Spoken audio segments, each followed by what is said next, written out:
A bit of a sad update. I've lost both of the large larvae that I was trying to incubate. I lost one back in June. It had basically disintegrated, and this guy unfortunately has turned black, so wasn't too hopeful. I mean, these were kind of a long shot anyway, but still sad. So I'm here with a mixed bag kind of update.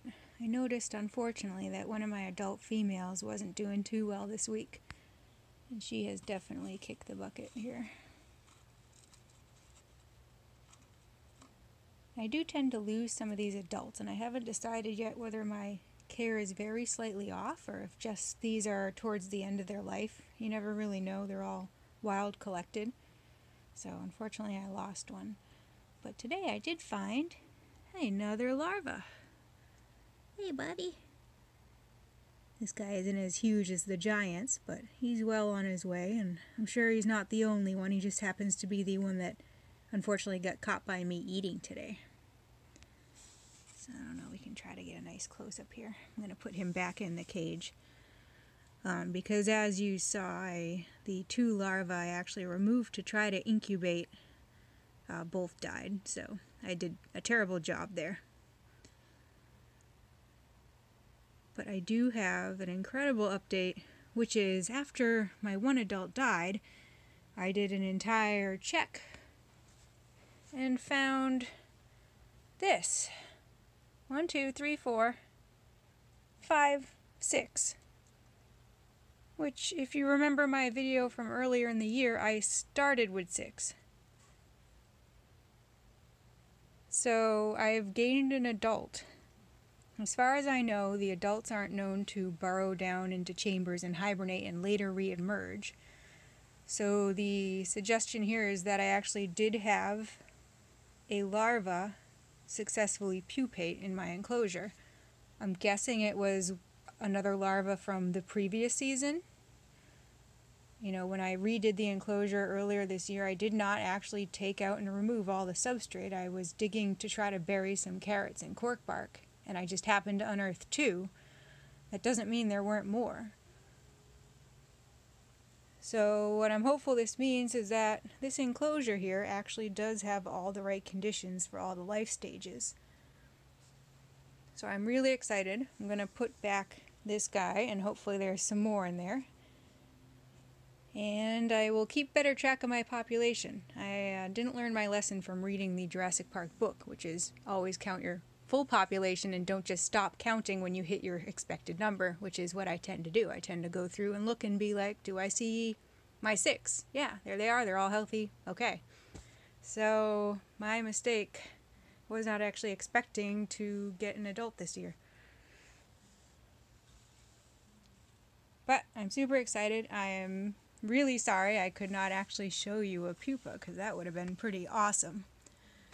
But I'm pretty hands-off with these, especially given how disastrously I failed with the other 2 larvae I actually did try to incubate. My guess is either disturbing them just wasn't good, or the humidity was off.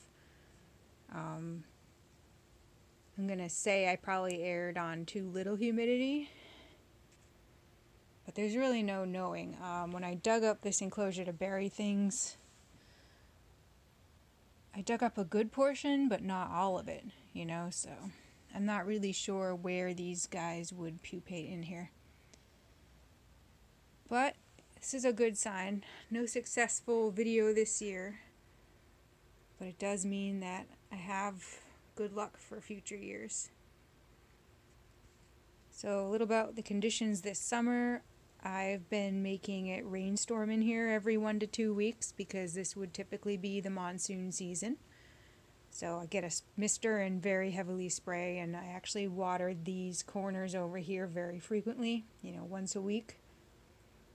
You know, not enough to rot the Haworthia here, but you know, this is pretty damp, this soil here. It's pretty heavy on the soil and eco earth and sand here. This has sand and some perlite and pumice from the planting mix. And the rest of the enclosure is more excavator clay mixed with sand.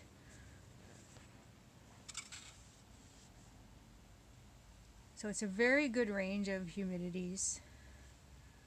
The temperatures in here during the hottest portions of the summer were mid to high 80s, hotter in some areas. You can see I have this little side heater here, so this area would get up into the low 90s at points, depending how hot my room was. You know, I have this Jungle Dawn plant light on here for the plants. There's no heat lamp on this enclosure, but luckily my room is warm. You know, in the winter it'll probably get down into the 70s in here during the day. So I got another few weeks where I'll keep doing the rains and then I'll let it taper off for a while. And the other wet season in the southwest is December and February, where it's more frequent but less heavy rains.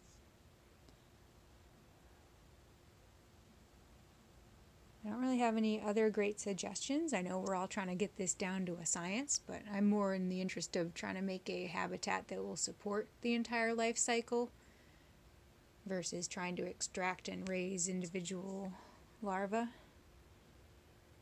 So I know there's a few other people out there trying this type of enclosure, so definitely don't give up.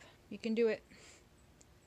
And I look forward to hopefully getting someday a much more interesting video. Thanks for watching.